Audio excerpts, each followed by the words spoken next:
Welcome back, guys, to another video. Today we're going to be doing my ideal starting 11 for the U-20 World Cup. Before the video starts, make sure to subscribe, like, and yeah, let's go. For key context, I'm not going to include Say, and I'm only going to use people who are in the Neo Egoist League. And also, I'm going to go based off current form and who I potentially is going to be on form during the time of the U-20 World Cup. When I need a goalkeeper, I want someone who's reliable, fast, and strong as fuck. All jokes aside, Gagumaro is the only pick.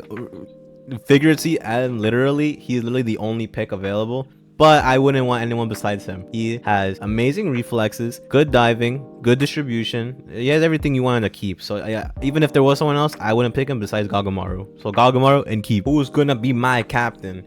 Who is gonna lead them to victory, to lift that World Cup trophy? You guessed it, Aiku. Kind of like with Gagumaro, I feel like it's a copy and paste. Like, he's guaranteed in the starting lineup. And the reason I say this is because of what he has in his arsenal to back his game.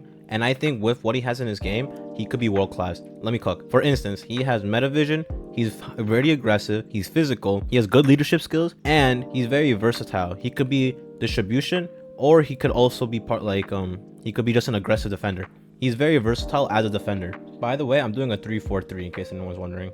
And for the two other defenders, for the three back lines, I'm going to include Nico. And I'm also going to pick Arayu. And yes, I know this is basically the Uber's backline. No, not it is the Uber's backline. But to be fair, they have the best defense. And they have the best defense for a reason, because they have the best defenders. So it makes sense that they're going to be the three defenders for the U-20 World Cup arc, in my opinion. And to back that claim, Nico has meta vision at 16, so he has more potential. So when the World Cup does start, he'll be even more OP than he already is. And like Aiku, Arayu is really strong and has height to his game. And if he can excel those two categories even more, he'll be even more OP by the time the World Cup starts. For our left wingback, this is also, I feel like most of these positions are going to be basically picking by themselves. But for my left wingback, I'm going to put Chigiri. For obvious reasons, because of his speed, but also in the Neo Egoist League, he has been scoring pretty much every game. So even when Manshine City are doing pretty bad, the Chigiri's still cooking. So like, you have to pick him, you know? So even when Chigiri's carrying a pretty poor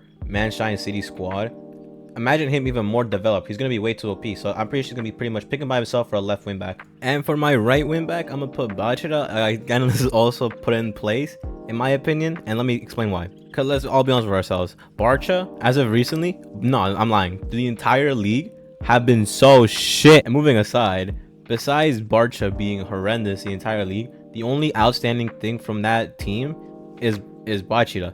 Because one, he's scoring the goals, he's still making the dribbles, he's doing everything he does, except he's playing for a really bad side. So imagine Bachira with a really good side. He'll be incredibly OP, especially with more development. Woo! He'll be cooking. So easy right wing back. And for my two center mids, there was a lot of possible candidates, but I think after devious analysis, spending millions of dollars on the budget for analysis, I think there's only two undisputed decisions: Rayo and Karasu. Let me cook. Think about it. You have Rayo.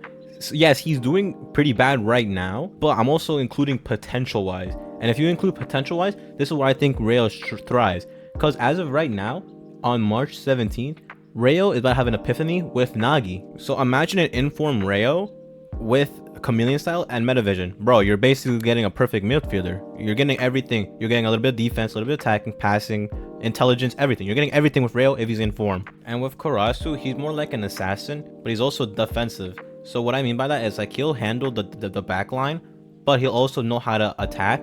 So he can basically be both attacking and defense at the same time. So if Rayo's going for an attacking, you can leave Karasu for the defense. And if Rayo wants an attack, but also Karasu wants to attack, they can do a double pivot, which can lead to a perfect combo of midfielders, in my opinion. So that's why I'm picking Rayo and Karasu as my combo for my midfielders. I can't even lie. The front three is, well, except no, the left wing and right wing are gonna be pretty much everyone's pick. But my striker, it's gonna be a hot topic, I'm gonna say. So just keep around for the striker. But for the left wing and right wing, it's gonna be pretty obvious who it is. It's gonna be Isagi and Rin. Specifically Rin as left wing and Isagi as right wing. And it's pretty basic why. Rin's probably at the minimum gonna be the second best player, if not Isagi. And with Rin, he has a crazy curve shot, crazy dribbling, crazy speed, crazy awareness, crazy predictability. His stats are basically all S tier, basically. So it'd be pretty stupid to say, oh, or like pretty like hippie to say, oh, someone else might be left wing, when realistically Rin is the only option for left wing. And I feel like right wing is even more obvious, is one, because he's the main character of the entire manga, and that's Isagi. Well, besides being the main character, he also has traits that can back his game. For example, he has metavision, lefty shot, direct shot, he has good awareness, he has pretty decent dribbling actually. So it's not like he's the only reason he's getting picked because he's the main character. No, he also has stuff in his game and in his arsenal that can make him a world-class player. So obviously he's gonna be right wing for the U-20 World Cup. And for the hot take, hear me out, I think Nagi will start out as striker for the U-20 World Cup. And let me hear me out. I'm including potential in this lineup, and with Rayo, he's also having an epiphany with Rayo. So I feel what I'm predicting is they're gonna develop so much to the point where they become better than Baru and on par with Shido.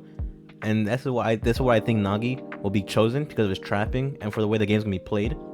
I think Nagi's gonna be the starting striker. And call me stupid, but it might be an L take, but I think Nagi's starting striker. Also because of bias. But besides that, I think Nagi will be striker. Because obviously he's a prodigy, he has trapping. You already know nothing about Nagi, so it's pretty obvious why he's gonna get picked. His striking ability, trapping, he's a prodigy. You know what? It's all the works. So this is the full lineup of the U-20 World Cup match, and this is who I think will be starting. And let me know if you disagree with me in the comments, because I wouldn't be surprised if you disagree with me on the specific striker. But everything else, I think I locked on pretty right, like hard as a nail. Pretty good. But with all that aside, thank you guys for watching. Make sure to subscribe and like. Let me know if you disagree. I wouldn't be surprised, like I said again, if you disagree. But see you guys. Peace.